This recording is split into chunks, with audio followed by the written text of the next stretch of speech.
চলে আসলাম এই ঠান্ডার মধ্যে গরম গরম ভাপা পিঠার রেসিপি নিয়ে।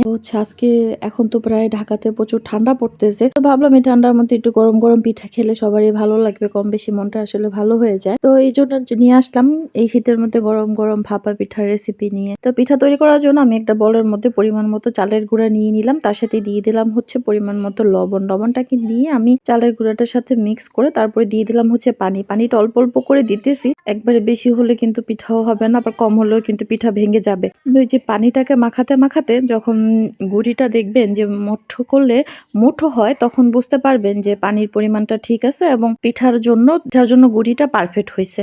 তো আমি হচ্ছে সবগুলো একসাথে মিক্স করে প্রায়, যেহেতু এটা শুকনো চালের গুঁড়া, আধা ঘন্টার জন্য রেখে দিয়েছিলাম। আধা ঘন্টার পরে আমি চালনি দিয়ে চেলে নিচ্ছি। সবগুলা গুঁড়ি আমি চালবো না, এখন আমি হচ্ছে অর্ধেকটা গুঁড়ি বল থেকে নিয়ে আমি হচ্ছে চেলে নেব। যখন আমার চালা, এই যে দেখতে পাচ্ছেন, চালার পরে এরকম একটা লুক আসবে।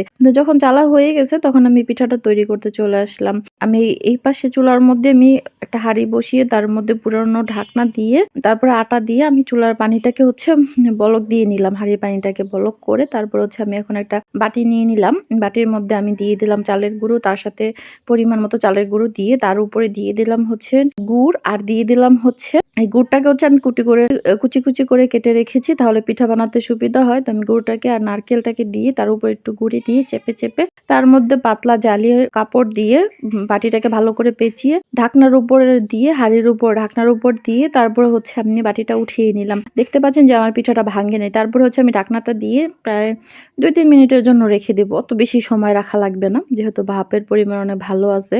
তারপরে আবার আমি ওই পিঠাটা হতে হতে চুলার ওপর পিঠাটা ভাবলাম ভাপ হতে হতে আমি আরেকটা বাটি তৈরি করে নিই। তো আমি আবারও সেম প্রসেসে আমি বাটির মধ্যে গুঁড়ি দিয়ে দিলাম, তার সাথে দিয়ে দিলাম হচ্ছে গুড়, নারকেল, তারপর একটু গুঁড়ি দিয়ে আবার চেপে নিলাম।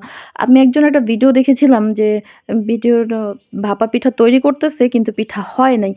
সে হচ্ছে এটা না হওয়ার কারণ হয়েছে যে সে গুঁড়িটাকে পানি দিয়ে ভালো করে তৈরি করে নেয় নাই। প্রসেসটা তার হয় নাই, এজন্য পিঠা হয় নাই। পিঠা সিদ্ধও হয় নাই, পিঠা ভেঙেও গেছে।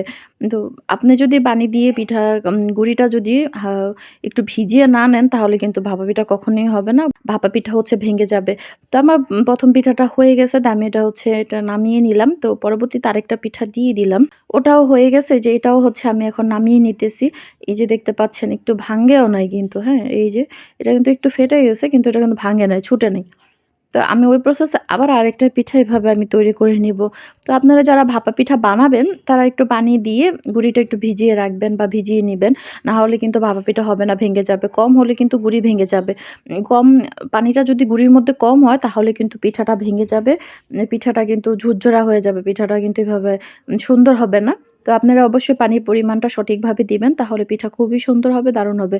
এত কষ্ট করে পিঠা বানালে যদি ভেঙে যায় তাহলে আসলে মনটা খারাপ হয়ে যায়।